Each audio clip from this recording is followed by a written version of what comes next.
Welcome to Luca and Miguel. Enjoy the video. In this video, I will show how to make keto barbecue sauce.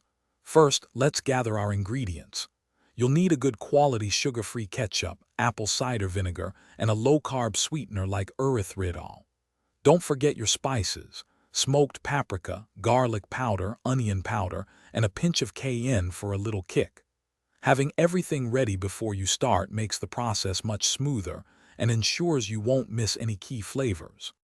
Now let's get cooking.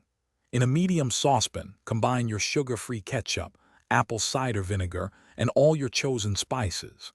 Add your low-carb sweetener and whisk everything together until it's well combined and the sweetener has dissolved. Bring the mixture to a gentle simmer over medium heat.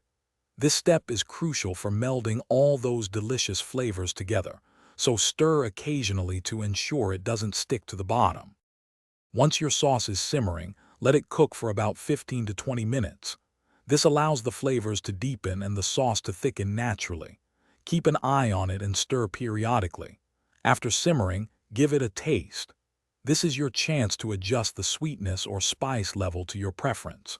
For a thicker consistency, you can whisk in a small amount of xanthan gum, about 1/4 of a teaspoon for a perfect finish. After your delicious keto barbecue sauce has cooled completely, transfer it to an airtight container. It will keep fresh in the refrigerator for up to 2 weeks, ready for your next low-carb meal. This homemade sauce is perfect for grilled chicken, ribs, or even as a dipping sauce. Don't forget to check the description for a link to the new Kindle Paperwhite and other great deals.